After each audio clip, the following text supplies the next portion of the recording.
Sa nama su Sara Marković i Nikola Dragović.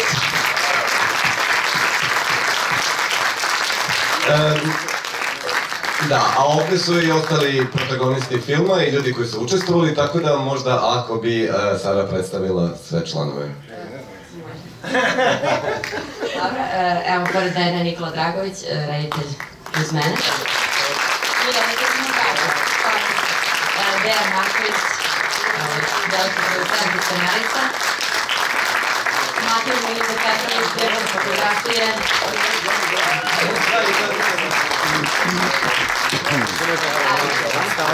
Milja Ivanović, izvršni producent.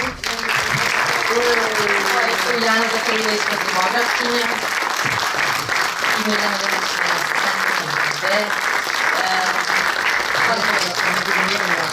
Jakonić montažer.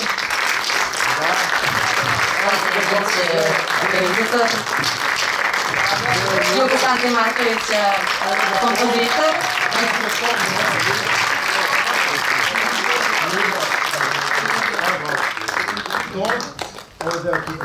Izvinjam se. Dobrica Višnjića nema, a evo zamene za Dobrišnja Višnjića. A gde je Ljuk? Ako je Ljuk, dobro. To je sve. Od ekipe koja je došla. Možda neko došlo od ovih ljudi koji glumio, jel? Evo imam Gatonac, jedan pozadi. E pa da, ovo je... Gordon Brčijak. Ne znam da se svi. Može da gleda.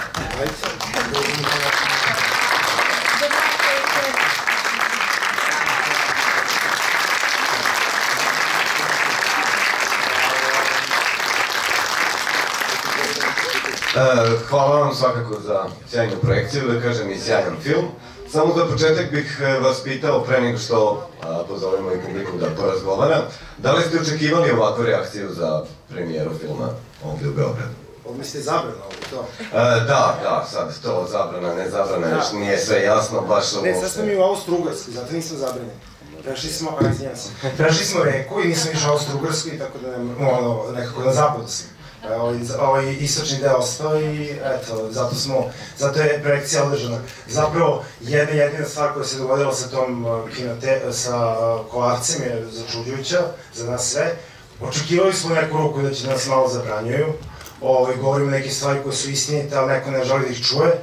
Ali generalno je super da se održamo. Po meni, mislim da je njima super.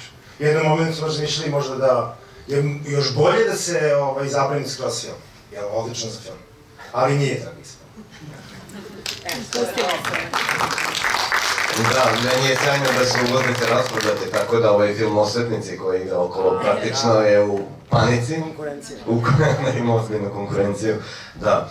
Hteo bih još, pošto imamo retku priliku, pošto je ovde iz Kile, sa nama je jedan protagonista filma i jedan od praktikanata Falun Gonga, pa bih hteo da te pitam, uopšte mi smo sada videli kako je sve to teklo i 2014. i 2016.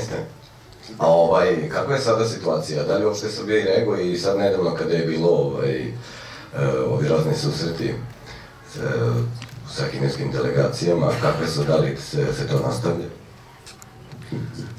Najpre bih rekao da generalno ovaj film, znači snimali smo 3 godine i za mene je to najteža stvar koju sam radio ikad u životu, uključujući i ove poslednje dane kad smo imali ove zabrane i tako dalje. Moram da naglasim da nam je Bell Dogs na svaki način ne pomogao, nego stao iza ove stvari, jer ovo nije bila odbrana jednog filma i jednog mišljenja, već odbrana slobode govora generalno. Tu je iza nas stao i čitav filmski svet i drago mi je da učestvujemo u nečem velikom. Što se tiče Falun Gonga, nažalost, situacija se nije promenila u odnosu na 2016. koju vidimo ovde. Samo u prethodnoj godini, 2018. i policija je zabranila 12 skupova Falun Gonga, bez ikakvog logičnog objašnjenja, i to ne samo u Beogradu, već čak i u malim mestima. Mi smo pravili eksperimente, na primjer, u Aranđelovcu, da vidimo da li će ne zabraniti.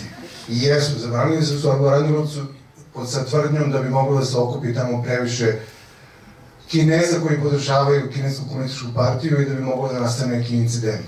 Znači, njihova objašnjenja su uvek ista i prilično arogantna, jednom reči njima nije bitno šta mi mislimo jer ne predstavljamo neku grupu od 100.000 ljudi. Doduše sad imamo na ulicama i grupe od 100.000 ljudi, pa je opet vlast i dalje arogantno. U svakom slučaju priča se nastavlja i dalje. Evo, drago mi je da smo ovde izneli ovu istinu na lice na svetlo dana i možda će ovo pomoći da se ceo taj problem da se smanji i nestane. Sara Nikola, ovo je vaš prvi film, da kažem, zajedno prvo što radite, dugometražni igrani, tebi možda i ne. Mene ja sam gledao. Da, ali... Sari jeste. Da, pošto sam pretpostavljao i sad, da kažem, za prvi film ovo je stvarno, da kažemo, jedna... Prvo imaš fantastičnu premijeru, sa druge strane film koji si radila je izuzetno hrabar i divno je kako ste ga uradili zajedno.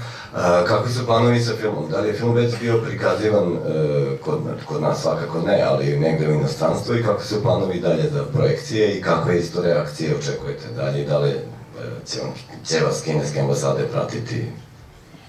Hvala na komplimentima.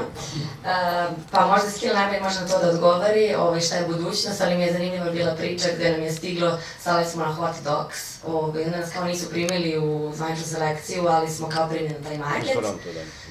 Ali nam je onda stigu ipak mail ne znam da je to sve prebukirano i da je to bila greška, tako da ipak neće ići tamo. Tako da verujem da borba nije samo ovde, nego i još svugde drugde, ali ovo vidjet ćemo, slaćemo. Eto.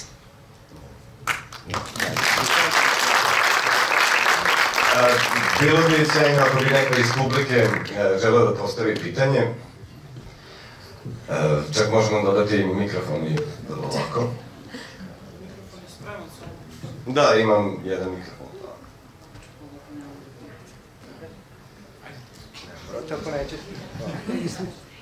Da, htio bih još da pitam oko Falun Gonga, koliko praktikanata ima u Srbiji, otprilike kao neki broj trenutno?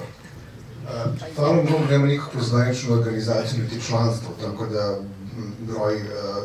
broj nije poznat praktično, ali u suštini nas koji smo ovde aktivisti, koji se bavimo ove stvari, ima možda 7-8, ne više od toga. I nevjerojatno je koliko nas 7-8 smetamo voćnoj kineskoj državi. Ja bih iskoristio samo ovo da možda nam Nikola kaže nešto.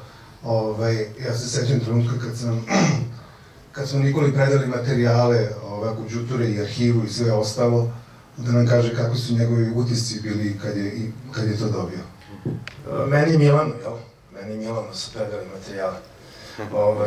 Generalno gledano, suočam se nekom količinom materijala arhivskog u kome ja nisam ništa znao o Falun Gongu, znači ekipa cela ne zna o čemu se radi. On mi daje materijal koji ja sad treba da na osnovu tog mog prvog gledanja kao montažer sagledam šta mogu s njim da uradim. I nailazim na ogromnu količinu materijala, recimo 80 sati, maltretiranje ljudi, konstantnog nekakvog progona koji treba da izvedete, koji ja kao neko ko treba bi to da znam, nemam predstavu da se to dešava. Hoću da kažem da ovo jeste film vezan za Falun Gong i ovo, ali ima dosta čudna situacija u tome da zapravo mnogi ne znaju i da ovakve projekcije, ovakve filmovi treba da se vrte da bi ljudi bili svesni šta se dešava. Mislim, ovi neki ozbiljni ljudi iz Evrope donose rezolucije o tome, a naša vlada donosi odluke o tome da zbog ekonomskih razloga, ne razmišljajući o mrtvim ljudima, nekakvim neviđenim ciframa koji ste videli u filmu Trgovina organa, ne razmišljajući o tome ulazi u kolo sa đavolom, po meni, iz nekog moralnog, ne političkog stava, ja sad govorim, to je samo, kako bih rekao, kao jevrijski progon. Nešto što sad naprosto ne možeš da sagledaš ako nisi doživeo. To je sad moje iskustvo bilo grozno i pokušavao sam s ovim ljudima u materijalu da napravim to da osetimo svi tu vrstu, ne znam kako bih ga nazvao, čamera, koji su oni proživljavali i koji su doživljavali. Tako da, nemam veze sa Falun Gongom, ali osjećam njihovu, mislim, saosećam se njima svakako zbog svega toga. Ako je svaka stvar u tome što se govori o trgovini organa upravo tako kako jeste. To, mislim, možemo da verujemo samo ljudima koji su to doživjeli ili preživjeli. Kao jedna nesretna finkinja, kineskinja, koja je ovde došla. Eto. Nemam što više da kažem, grozno o tome. Imam ja pitanje za drugog režisera, ako mogu da preuzem tvoju ulogu. Jedno tricky question. S obzirom da, verovatno ste shvatili da sam ja Sarin otac, ona moja čerka i tako. Evo, pitaj me javno kako je to izgledalo sarađivati sa ocem. Kao odlično pitanje kolega, strašno. To i jeste odgovor na, ako se neko zapitao zašto i postoje dva reditelja, to je zato što nakon snimanja, to je prvo priprema, pa snimanja, pa onda montiranja mog sa mojim kolegom godinu dana. Ja i moj otac smo se kao i svaka normalna porodica posjećali 671 put i onda smo došli da treba dođe neko sa strane da kao treća osoba malo sagleda celu stvar i da kao mi pustimo da stanemo i onda neko drugi da produži. I onda je to ispuno kao možda najbolja stvar koja se dogodila jer je nekako Nikola potpuno bez tih stega ko je šta kako zamislio. A zapravo je dovoljno blizak da može kaže mrš ovako će biti ili neće tako, on je uletao i sredio celu stvar. I voljela bi da pohvalim našu predivnu ekipu koja je za 5 suludih dana snimila svu ovu igranu rekonstrukciju koju ste videli. Ako možeš jedan aplauzić za njih, baš hvala.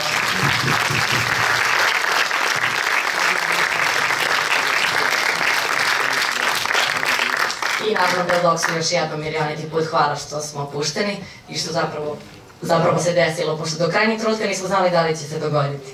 Tako da eto, možda smo previše pričali, eto, hvala što ste bili i uživajte. Izvinjavam se, samo Goran, ovdje imamo jednog tihog, mirnog i jako talentovanog čoveka, Nenada Vješticu koji se ovde sakrio pa nije došao sa nama. On je producent, muzički producent ovog soundtracka. Nadam se da nam se muzika dopala. Planiramo napravimo soundtrack sa ovom muzikom. Malo ćemo to još, Nenade, da razvijemo i da idemo u detalje, ali i da objavimo. Eto, toliko od nas. Hvala vam sve. Imamo i pitanje. Samo jedno pitanje. Ima. Uobičajeno je, mislim sve je fantastično. Za maksimalnu pohvalu, ali uobičajeno je da se režisera pita kakvi su mu planovi za dalje. Pa ja ga pitam. Da, samo ovdje imamo 2 reditelja, tako da... Ja znam, to je trik pitanje. Postoji jedan film Milutina Petrovića koji sad trenutno radim i koji ima veze sa ratom u Hrvatskoj i sa jednim gospodinom koji je to preživeo na grozan način i njegov ujak ga je snimio na VHS-u. To je praktično kao da imate snimak vijetnamskog veterana koji se vrati iz Vijetnama i ispriča u kameru šta je doživeo u Vijetnamu. Ovaj dečko je to doživeo u Hrvatskoj. Eto, to je sledeća stvar koja radim. Pa dobro, tek je Sara. A Sara im smišlja, to jest ima neku ideju za dokumentaricu ekologije, pošto me to sad mori, ne znam da li znate, ostalo mi još jako malo vremena.